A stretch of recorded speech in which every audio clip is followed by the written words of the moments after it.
Hello students, welcome to व्यासपीठ। Last lecture में हमने किया था वैल्यूएशन ऑफ फ्रिंज बेनिफिट्स।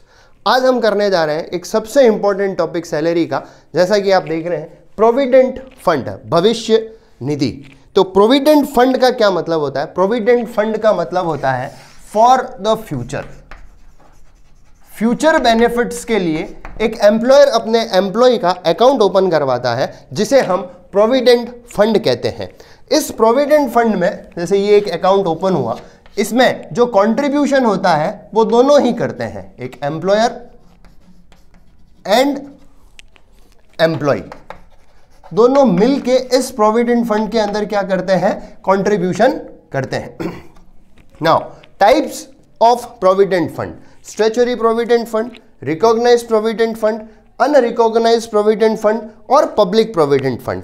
इन चारों की डेफिनेशंस और इस पे शॉर्ट नोट्स अपन डिटेल में किसी और लेक्चर में समझेंगे, लेकिन यहां पर हमें सिर्फ सैलरी के अंदर जो हम क्वेश्चंस करने जाएंगे उसमें कौन सा इंपॉर्टेंट पार्ट है वो देखना है। That is recognised provident fund. जो एक एम्प्लॉयर अपने एम्प्लॉय के लिए जब रिकॉग्नाइज्ड प्रोविडेंट फंड के अंदर कॉन्ट्रीब्यूशन करता है, तो इस जगह पर इस अमाउंट में अकाउंट के अंदर बहुत सा पैसा इकट्ठा होता है। अंशदान जिसको कहते हैं, अंशदान करता है एक नियोक्ता अपने कर्मचारी। यहां दोनों का ही क्या होता है? कंट्रीब्यूशन होता है।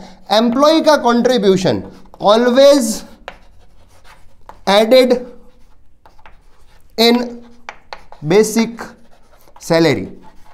अगर ऐसा कोई क्वेश्चन हमारे सामने आता है कि बेसिक सैलरी उसकी 10,000 है और 2,000 वो रिकॉग्नाइज्ड प्रोविडेंट फंड में कंट्रीब्यूट करता है, तो हम उसको ऐड कर देंगे। 10 + 2 12,000 उसकी बेसिक सैलरी मानी जाएगी।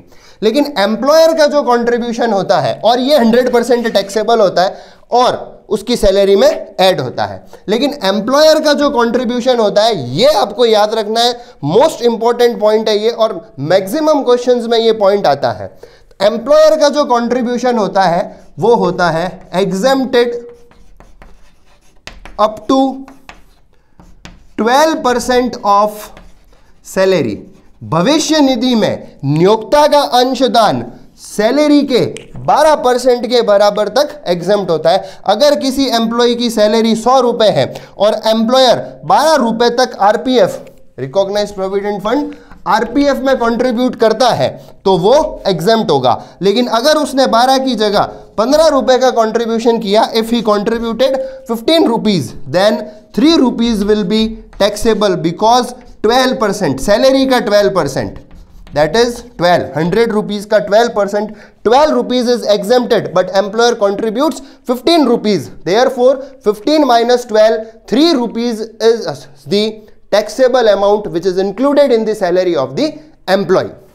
Now, जब भी यहां पैसा इकट्ठा होगा, तो हमें भी पता है हमारे अकाउंट में भी जब पैसा इकट्ठा होता है तो हम उसके ऊपर क्या करते हैं? इंटरेस्ट लेते हैं। तो यहां पर भी इंटरेस्ट चार्ज होता है। तो ये चीज हमेशा याद रखनी है। Interest on RPF is exempted up to 9.5% of amount deposited. जितना भी अमाउंट उसके अंदर डिपॉजिटेड है, उसका 9.5% तक क्या होगा? एग्जेम्प्ट माना जाएगा। तो आपको यहां पर दो चीजें सबसे इंपॉर्टेंट याद रखनी है।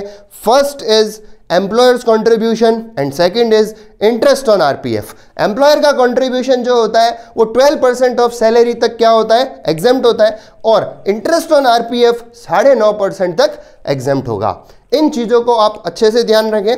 और अब सैलरी का लास्ट टॉपिक बचा है, that is deduction from salary और उसका फॉर्मेट। तो नेक्स्ट लेक्चर में हम डिडक्शन और सैलरी से इनकम कैलकुलेट करने का क्या फॉर्मेट होता है वो समझेंगे। Thank you so much.